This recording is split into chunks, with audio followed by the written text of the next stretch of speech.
Huge announcement ಮಾಡಿದ್ದಾರೆ ಸುಮಲತಾ ಅವರು. BJP JDS ಮೈತ್ರಿಗೆ Sumalatha ಅವರು ಬೆಂಬಲವನ್ನ ಕೊಟ್ಟಿದ್ದಾರೆ. ಇಷ್ಟು ಮಾತ್ರ ಅಲ್ಲ, ಇದೇ ಶನಿವಾರ ಅಂದ್ರೆ ಏಪ್ರಿಲ್ 6ನೇ ತಾರೀಕು ಬಿಜೆಪಿ ಸೇರ್ಪಡೆ ಆಗ್ತಾ ಇರೋದ್ರ ಬಗ್ಗೆ ಕೂಡ ಘೋಷಿಸಿದ್ರು.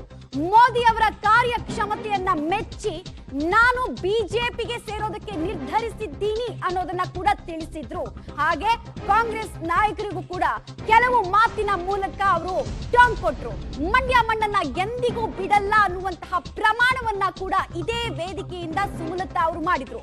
ಅಲ್ಲಿಗೆ ಕಳೆದ 15-20 ದಿನಗಳಿಂದ ಇದ್ದಂತಹ ಕುತೂಹಲಕ್ಕೆ ತೆರೆ ಎಳಿತಾ ಇದ್ದಾರೆ ಸುಮಲತಾ ಅವರು. ಬಿಗ್ ಅನೌನ್ಸ್ಮೆಂಟ್ ಮಾಡೋದ್ರ ಮೂಲಕ ಮೈತ್ರಿ ನಾಯಕರಿಗೆ ಬಿಗ್ ಬೂಸ್ಟರ್ ಸಿಕ್ಕಂತೆ ಆಗ್ತಾ ಇದೆ ಸುಮಲತಾ ಅವರ ಇವತ್ತಿನ ನಡೆ.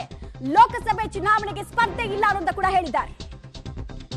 ಎಲ್ಲರೂ ನೀವು ನೋಡಿದಾಗೆ MP ಸೀಟೋ MLA ಸೀಟೋ ಸಿಕ್ಕಿಲ್ಲ ಅಂದಮೇಲೆ ಕೋಪ ಮಾಡಿಕೊಂಡು ಪಾರ್ಟಿ ಬಿಟ್ಟೋಗ್ತಾರೆ. ಆದರೆ ಸುಮಲತಾ ಅಂಬರೀಶ್ MP ಟಿಕೆಟ್ನ ಬಿಟ್ಟು ಕೊಟ್ಟು ನಾನು BJP ಪಕ್ಷವನ್ನು ಸೇರುವಂತ ನಿರ್ಧಾರವನ್ನ ಮಾಡಿದ್ದೀನಿ.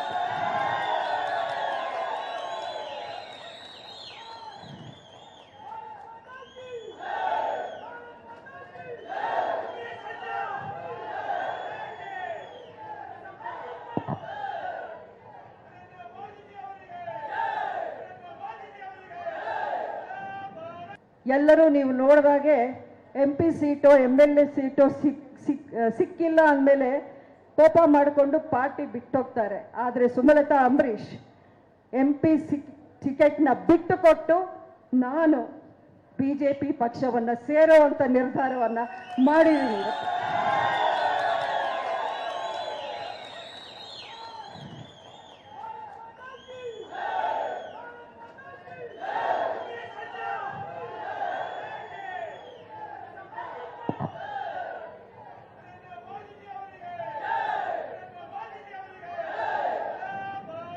ಎಲ್ಲರೂ ನೀವು ನೋಡಿದಾಗೆ MP ಸೀಟೋ MLA ಸೀಟೋ ಸಿಕ್ಕಿಲ್ಲ ಅಂದಮೇಲೆ ಕೋಪ ಮಾಡಿಕೊಂಡು ಪಾರ್ಟಿ ಬಿಟ್ಟೋಗ್ತಾರೆ.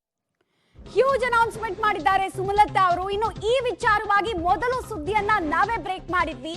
ಸುಮಲತಾ ಬಿಜೆಪಿ ಸೇರ್ಪಡೆಗೆ ಸಂಬಂಧಪಟ್ಟಂತಹ ಎಕ್ಸ್ಕ್ಲೂಸಿವ್ ಅಪ್ಡೇಟ್ ಅನ್ನ ನಾವು ಬ್ರೇಕ್ ಮಾಡಿದ್ವಿ. ಅದರಂತೆ ಇವತ್ತು ಬಿಜೆಪಿ ಸೇರ್ಪಡೆ ಬಗ್ಗೆ ಖಚಿತಪಡಿಸಿದ್ದಾರೆ. ತಮ್ಮ ರಾಜಕೀಯ ನಡೆ ಏನು ಅನ್ನೋದನ್ನ ಪ್ರಕಟಗೊಳಿಸಿದ್ದಾರೆ ಅಧಿಕೃತವಾಗಿ ಸುಮಲತಾ ಅವರು. ಬಿಜೆಪಿ ಸೇರ್ಪಡೆ ಮಾತ್ರ ಅಲ್ಲ, ಮೈತ್ರಿ ಅಭ್ಯರ್ಥಿಗೆ ನನ್ನ ಬೆಂಬಲ ಅನ್ನೋದನ್ನ ಕೂಡ ಖಚಿತಪಡಿಸ್ತಾ ಇದ್ದಾರೆ. ಜೊತೆಗೆ ಪ್ರಧಾನಿ ನರೇಂದ್ರ ಮೋದಿ ಅವರು ಆರಂಭದಿಂದ ಕೊಟ್ಟಂತಹ ಸಹಾಯಕ್ಕೆ ಸಹಕಾರಕ್ಕೆ ಚಿರಋಣಿ ಅನ್ನುವಂತಹ ವಿಚಾರವನ್ನ ಕೂಡ ತಿಳಿಸಿದ್ರು. ಒಬ್ಬ ಇಂಡಿಪೆಂಡೆಂಟ್ ಸಂಸದೆ ಆದ್ರೂ ಕೂಡ ಸಾವಿರಾರು ಕೋಟಿಯಷ್ಟು ಅನುದಾನವನ್ನ ನನ್ನ ಕ್ಷೇತ್ರಕ್ಕೆ ದಕ್ಕಿಸಿಕೊಂಡಿದ್ದೀನಿ. ಅದಕ್ಕೆ ಸತತವಾಗಿ ಸಹಕಾರ ಕೊಟ್ಟಿದ್ದು ಕೇಂದ್ರದ ಬಿಜೆಪಿ ಸರ್ಕಾರ ಅನ್ನೋದನ್ನ ಕೂಡ ಇವತ್ತು ತಿಳಿಸಿದ್ರು. ಅಲ್ಲಿಂದಲೇ ಸುಳಿವು ಸಿಗೋಕೆ ಸ್ಟಾರ್ಟ್ ಆಗಿತ್ತು ಸುಮಲತಾ ಅವರು ಏನು ನಿರ್ಧಾರವನ್ನ ತೆಗೆದುಕೊಳ್ಳಬಹುದು ಅಂತ. ಸೊ ಏಪ್ರಿಲ್ 6ಕ್ಕೆ ಬಿಜೆಪಿ ಸೇರ್ಪಡೆ ಕನ್ಫರ್ಮ್ ಮಾಡ್ತಾ ಇದ್ದಾರೆ ಇದೇ ವೇದಿಕೆಯ ಮುಖಾಂತರ ಸುಮಲತಾ ಅವರು.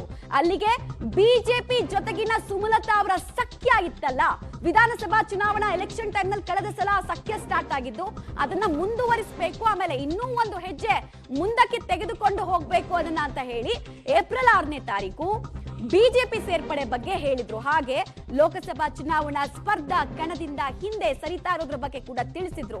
ಸಿಟ್ಟಿಂಗ್ MP ಆಗಿದ್ರು ಕೂಡ ನಾನು ಈ ಕ್ಷೇತ್ರವನ್ನ ಬಿಟ್ಟು ಕೊಡ್ತಾ ಇದ್ದೀನಿ, ಮೈತ್ರಿ ಧರ್ಮ ಪಾಲನೆಗೋಸ್ಕರ ಈ ಕ್ಷೇತ್ರವನ್ನ ಬಿಟ್ಟು ಕೊಡ್ತಾ ಇದ್ದೀನಿ ಅಂತ ಹೇಳಿದ್ರು. ಮಂಡ್ಯ ನೆಲದಲ್ಲೇ ಮತ್ತೊಮ್ಮೆ ಬಿಗ್ಗೆಸ್ಟ್ ಅನೌನ್ಸ್ಮೆಂಟ್ ಅನ್ನ ಸುಮಲತಾ ಅವರು ಈ ಮೂಲಕ